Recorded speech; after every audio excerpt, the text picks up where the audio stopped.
Hello, Elizabeth.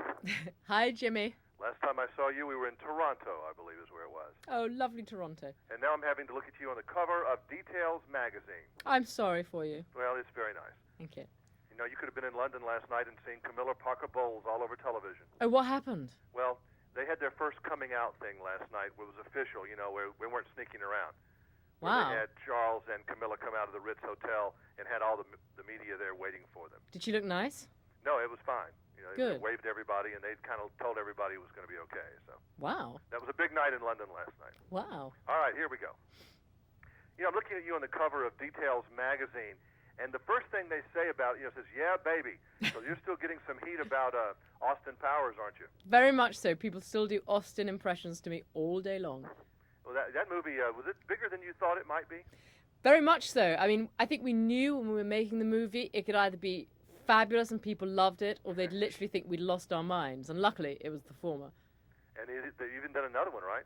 Yeah, which I'm in a little bit. I'm in it until page 7. You know, as we look at you here on the screen next to me, you have the same thing that a lot of women do that always amazes men. It's like you hated your body when you were a young girl. Is that true? Well, it's only that I was sort of quite backward in my development, and I was very thin for a very long time, very short and very thin, and looked way younger than I was. And at the time, of course now we long for those things, but at the time it was mortifying, and I was just desperate to grow up. But you were one of those little girls maybe that had a pierced nose and you had pink hair. How would I have liked to have seen that? Yeah, I had all that for a while. But no signs of that anymore, right? Oh no, completely eradicated. No, you haven't wanted to go pierce your tongue or anything? Certainly not. I couldn't bear it.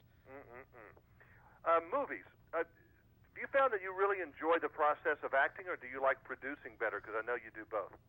It's without any doubt more fun and less pressured to act. I've now spent a very long time producing my second film, Mickey Blue Eyes, and I'm kind of longing now to be hired as an actor so I can be the irresponsible one and watch the producers tear their hair out and just sit in my chair saying, "Hey, pass me another magazine." So, yeah, it's kind of nice to be able to switch from the two. Do you ever feel that pressure all the time of this, you know, having to be a bombshell all the time when they hire you for those kind of jobs? Is that a lot of pressure doing that? You might get a pimple that day, and you have to, you go into a fright. Well, for a print shoot, that doesn't matter because they've got pretty good retouches. Yeah, I understand they do some things with you that you're a little surprised about sometimes with computer enhancement. I don't know exactly how that works. Well, the biggest surprise I've ever had in my life was in this movie because we've got huge special effects in My Favorite Martian, most of which were done on the computer later. So I have a scene where I completely turn into a Martian with 10 legs and wings and a tail. And, of course, nothing was happening to me on the day, so until I saw the movie, I had no idea how outrageous I looked. That must be really strange being in some movie like a Star Wars movie where everything is so, created around you. Although in My Favorite Martian, they do have a lot of special effects. They're shrinking cars and they're, turning people into monsters and that type of thing. There's great special effects in this movie, really fantastic ones. But, when you're trying to pick a job for yourself, how do you know what you want to do acting-wise? What are you looking for? I think it's always on a case-by-case basis, and you just suddenly feel inspired by something and think, yes, I'll do that. And some people say, you are insane. Why do you want to do that? And it's just something. You just kind of feel, hey, this is what I want to do today. And so you do it. I don't know why something suddenly just tickles your fancy. Do you find it to be kind of a bore sometimes being famous, though? Well, I think you're always very grateful for the opportunity to be able to do what you've sort of spent your life dreaming of doing, and you never forget that. But yes, there are certainly times where you long to be anonymous again. But it's very rarely from the general public who you're very glad if they sort of like you enough to ask for your autograph or to say hi or, hopefully to say they liked you in something. It's the people who make money out of it, the paparazzi or the journalists. They're the people that you can despise from time to time.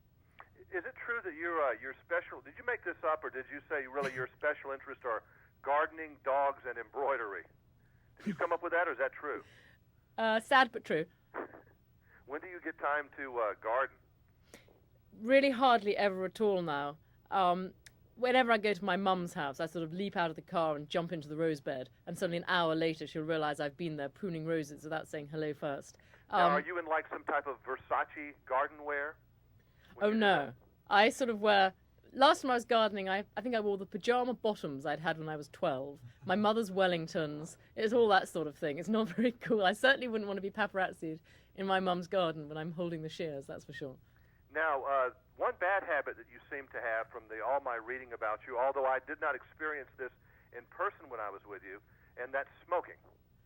Yes, I've been battling with smoking for a while. I've sort of succeeded in giving up, and I'm sort of about to start another major crusade, because it is obviously a completely stupid thing to do, so I'm hoping that this time I can beat it. Now, do you do it because you think it's a weight thing, you'll gain weight if you stop? That's what some ladies think. Well, it is a sad truth that you do, of course, gain weight when you stop smoking, unless you're very strict and self-disciplined, which I have every intention of being next time.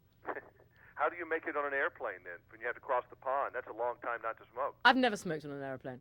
I always think that's pretty hideous. I'm very aware of non-smokers who don't want to inhale or smoke, so that's not a problem. I don't smoke very much now anyway. I've cut it down to very, very, very few. Are we supposed to call you Elizabeth or Liz? Now, you get mad when people call you Liz? Well, sometimes it seems a little over-familiar if somebody I don't know calls me a nickname, which actually nobody I do know calls me. It's a little strange, but I like Elizabeth. It's very formal, but it's my second daughter's middle name is Elizabeth. I think it's a beautiful name. Yeah, it is a nice name. I always thought it was a bit of a pompous, uncool name when I was at school. You know, you all want to be called something like Jade or India or something. And I thought it was very boring to share the same name as the Queen, but I'm kind of used to it now. Well, you are a doll, and I look forward to seeing you in person and not separated by this nasty satellite next time. Thank you, Mr. Carter. Thank you. Bye. Bye-bye. A doll? I like that. He's really nice. I like Yeah. It looks nice having my head down. I just put it behind my head.